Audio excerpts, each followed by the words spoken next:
La mère éplorée s'est endormie en pleurant et a été réveillée en sursaut le matin par un coup frappé à la porte du jardin. Elle est restée pétrifiée en ouvrant la porte et a remarqué que le sosie de son fils décédé se trouvait là. Daisy Holland a élevé seul son fils Bradley après la mort de son mari, Howard, alors que Bradley n'avait que 11 ans. Daisy adorait Bradley et faisait de son mieux pour lui offrir l'amour d'un père et d'une mère. Cependant, son père manquait terriblement au jeune garçon lorsqu'il remarquait que d'autres enfants de son âge jouaient au baseball avec leur père et faisaient des choses amusantes avec eux, comme pêcher ou jouer à des jeux vidéo. Daisy était trop occupée à s'occuper d'eux et ne pouvait donc pas lui accorder suffisamment d'attention. Mais elle a fait tout ce qu'elle a pu pour que Bradley ne manque de rien. Par exemple, lorsque Bradley a eu 17 ans, il a demandé une voiture, et Daisy ne lui a pas dit non. En fait, elle économise depuis des mois, depuis que Bradley lui a dit qu'il voulait conduire une voiture comme Howard le faisait quand il avait l'âge de Bradley. Daisy a conseillé vivement à Bradley de ne pas être trop imprudent au volant une fois qu'il aura la voiture. Mais ces paroles sont tombées dans l'oreille d'un sourd et Bradley, comme beaucoup d'autres adolescents de son âge, a commencé à rouler trop vite, ce qui a fini par lui coûter la vie. Daisy a reçu un appel alors que Bradley luttait pour sa vie à l'hôpital, après que les autorités hospitalières ont découvert ses coordonnées sur son téléphone. Elle a tout laissé tomber et s'est précipitée à l'hôpital où les médecins ont déclaré que son état était grave et que les prochaines 24 heures seraient critiques. Daisy est restée toute la nuit aux côtés de son fils, espérant qu'il se réveillerait, lui sourirait et lui dirait « Je vais bien, maman, ne t'inquiète pas ». Malheureusement, c'était tout le contraire qui s'est produit. Daisy s'était assoupie au chevet de Bradley cette nuit-là et, le lendemain matin, elle a été réveillée en sursaut par le bip de l'EKG, qui indiquait une chute du rythme cardiaque de Bradley. Elle s'est précipitée hors de la chambre et a appelé les médecins, mais le temps qu'elle arrive, l'appareil affichait une ligne droite. Les médecins ont essayé d'utiliser un défibrillateur, mais cela n'a servi à rien. Non, non, non, a crié Daisy en voyant les médecins secouer la tête et retirer le masque à oxygène de Bradley, couvrant son visage avec un drap d'hôpital. Bradley, non. Tu ne peux pas me laisser comme ça. Docteur, faites quelque chose. Mon fils. Il ne peut pas mourir comme ça. Daisy a sangloté sans cesse en serrant le corps de Bradley dans ses bras. Mais rien n'a changé. Je suis désolé, Madame Holland, a dit solennellement le médecin, mais votre fils n'est plus. Comment ça, il n'est plus? Daisy lui a hurlé dessus. Vous n'avez pas fait votre travail correctement. Vous avez tué mon fils. S'il vous plaît, Madame Holland, a insisté le médecin. Nous avons fait tout ce que nous pouvions pour le sauver. Le monde de Daisy s'est effondré autour d'elle. C'est grâce à Bradley qu'elle a gardé la volonté de vivre après la mort de Howard. Son fils était tout pour elle. Mais maintenant, son monde est vide, il n'y a plus de Bradley et plus de raisons de vivre. Pourquoi Daisy s'est isolée du reste du monde après avoir fait ses derniers adieux à Bradley. Elle est restée assise dans sa chambre toute la journée, regardant ses vidéos de bébé et feuilletant ses photos, se maudissant souvent d'avoir offert la voiture qui l'a tué. Un soir, alors qu'elle regardait à nouveau ses photos, elle n'a pas pu s'empêcher de pleurer. Une semaine s'était écoulée depuis la mort de Bradley, mais elle était encore si bouleversée et dévastée qu'elle ne pouvait s'arrêter de pleurer et s'est endormie en sanglotant. Le lendemain matin, la mère éplorée a été réveillée par un coup frappé à la porte de son jardin. Elle était si faible qu'elle n'a pas pu se lever immédiatement. Elle n'avait pas mangé depuis des jours, et il lui a fallu un certain temps pour se lever, en s'appuyant sur la table de nuit à côté de son lit. Lorsqu'elle a enfin réussi à sortir de sa chambre, elle a entendu une voix venant de l'arrière-cour. « Excusez-moi, il y a quelqu'un ?» a dit une voix masculine. Daisy s'est dirigée avec précaution vers la porte de l'arrière-cour pour y répondre. Dès que la porte s'est ouverte, elle s'est sentie désorientée en voyant le sosie de son défunt fils se tenir devant elle. Ce doit être un rêve, s'est-elle dit à voix basse. Ce n'est pas possible. Cet homme était son défunt fils en chair et en os. Comment est-ce possible? Elle venait de l'enterrer quelques jours auparavant. Qui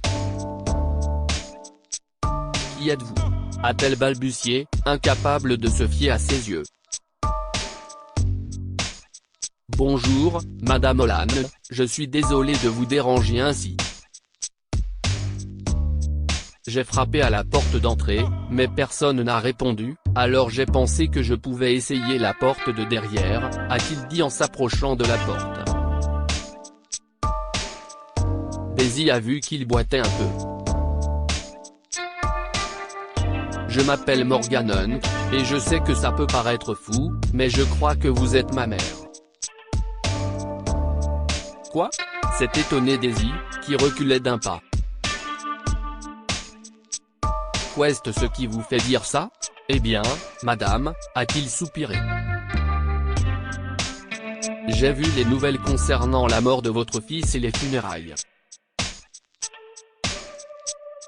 Je suis profondément désolé pour votre perte. L'accident de voiture était assez horrible. Il a marqué une pause. Mais j'ai eu du mal à digérer le fait que votre fils me ressemble.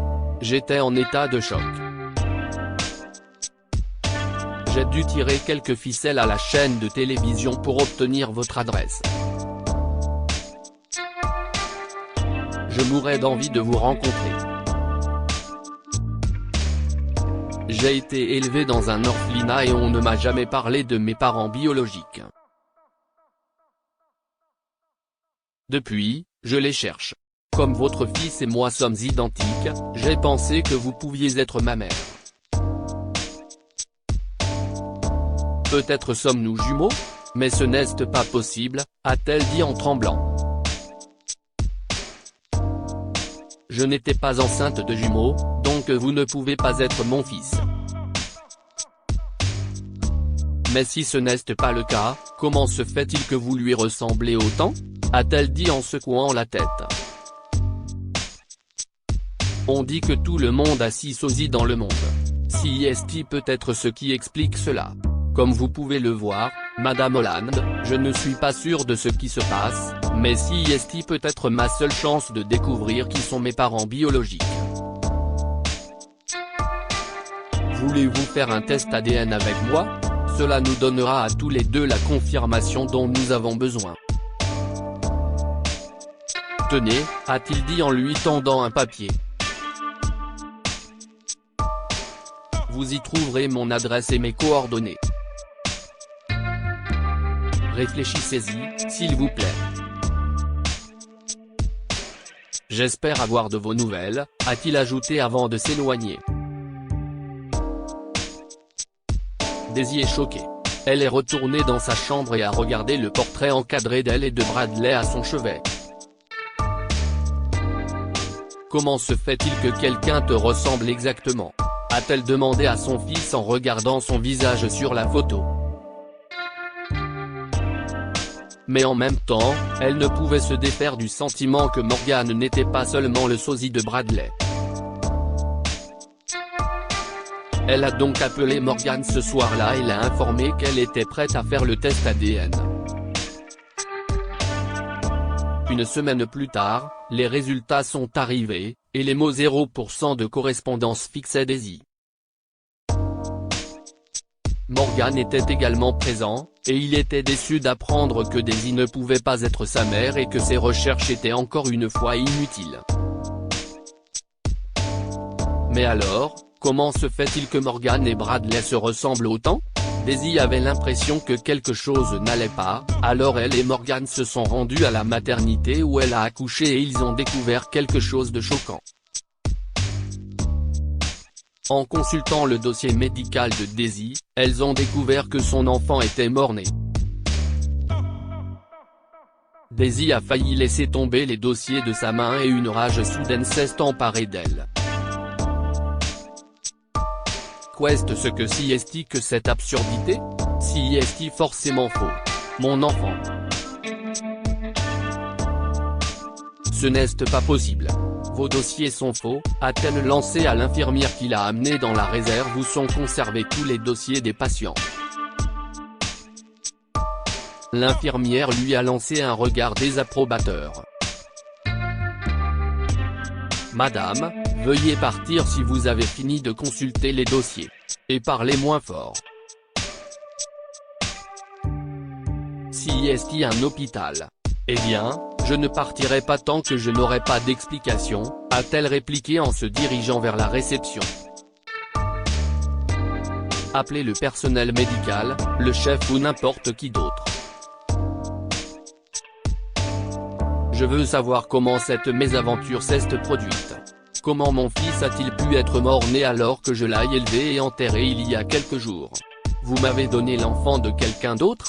Alors que Daisy s'en prenait à la réceptionniste, une vieille infirmière s'est soudain approchée d'elle.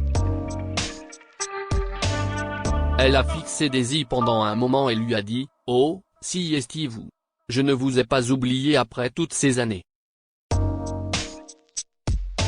J'étais l'infirmière en charge lorsque vous avez été amené pour l'accouchement. » Il y a un problème ? Daisy l'a regardé avec espoir. Vous étiez là ? Oh, mon Dieu. Alors vous pouvez nous aider. Il s'agit de mon fils. Mon dossier dit que mon enfant est mort-né, mais je suis sorti de l'hôpital avec un petit garçon. Je ne sais pas de qui il était l'enfant. Et comment le bébé s'est-il retrouvé avec mon mari et moi ? Le sourire de l'infirmière s'est soudain effacé, et Daisy a remarqué une étrange anxiété dans ses yeux à ce moment-là. Venez avec moi, s'il vous plaît, a-t-elle dit. Elle les a conduits dans la salle des dossiers et a sorti un vieux dossier des archives. Il appartenait à la mère biologique de Morgan et Bradley. Tout est là, a-t-elle dit en remettant le dossier. Il est vrai que votre enfant est mort-né. Mais votre mari craignait que vous ne puissiez pas le supporter. Alors, a-t-elle soupiré, votre mari a adopté l'un des fils jumeaux d'une jeune fille de 16 ans, morte en accouchant alors que vous étiez inconsciente pendant les 2 jours qui ont suivi votre accouchement. Vous trouverez tous ces détails dans le dossier. L'un des garçons avait une jambe courte et a été placé dans un orphelinat. Sa mère n'avait aucun parent en vie qui aurait pu l'accueillir. La plupart des membres du personnel sont nouveaux et ne le savent donc pas. Mais je m'en souviens très bien. Votre mari a secrètement adopté le garçon, et j'étais l'un des rares membres du personnel à le savoir. Daisy a reçu une femme âgée seule dans une maison de retraite reçoit une lettre d'un homme qui prétend être son fils. Un adolescent porte à la clinique une fille renversée par une moto et aperçoit un jour plus tard un gang de motards dans sa cour tous les jours. Une vieille dame remarque des triplés seuls pêchant pieds nus dans un étang et les suit. Daisy et Morgan ont échangé un regard, tous deux mal dans leur peau, la première pour avoir élevé l'enfant de quelqu'un d'autre sans se rendre compte que son mari l'avait adopté et le second pour avoir perdu sa mère lors de l'accouchement. Morgan était en larmes lorsqu'ils sont sortis de l'hôpital. Je n'arrive pas à croire qu'au moment où je pensais retrouver ma mère, j'ai appris qu'elle n'était plus en vie. C'est terrible. Daisy lui a tapoté le dos et lui a dit, tu sais Morgan, Dieu a un plan pour tout le monde. Je n'ai jamais su que Bradley était mon fils, mais la connexion que j'ai ressentie avec lui était pure. Je l'aimais comme mon propre fils. Je ne reproche même pas à mon mari de l'avoir adopté. J'étais enceinte pour la 3e fois lorsqu'on m'a amenée à l'hôpital. Nous espérions que cette grossesse ne se déroulerait pas comme les précédentes. J'avais déjà fait 2 fausses couches. Pour l'instant, je me fiche de savoir si c'était mon enfant ou non. Il a fait de moi une mère, et c'est ce qui compte le plus. Et tu n'es pas différent parce que tu es son frère. Si jamais tu as besoin d'une mère à tes côtés, je serai toujours là pour toi. Vous avez un grand cœur, Madame Holland, a-t-il dit. Je ne sais pas quoi dire. Mais après avoir perdu ma mère biologique, je ne veux pas perdre une autre chance d'avoir une mère.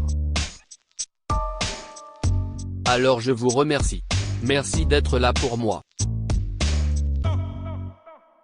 Daisy et Morgan ont décidé de tirer un trait sur le passé et Daisy a adopté Morgan. Ils ont emménagé ensemble et, quelques années plus tard, lorsque Morgan s'est mariée et a fondé sa propre famille, Daisy est devenue la grand-mère de 2 magnifiques jumeaux. Aujourd'hui, ils se rendent en famille sur la tombe de Bradley pour lui rendre hommage. Que pouvons-nous apprendre de cette histoire? Ayez foi dans le plan de Dieu. Il n'enlèvera jamais quelque chose sans donner quelque chose en retour. Daisy a perdu Bradley, mais elle a fini par gagner Morgan et une belle famille. La famille est faite d'amour et pas nécessairement de biologie. La façon dont Daisy a accepté Morgan et Bradley dans sa vie après avoir appris la vérité est un bel exemple. Lire aussi, une mère qui n'a vu son nouveau-né que durant 1 minute le rencontre 9 ans plus tard. Abonnez-vous à Mon Mama sur Google News. Partagez.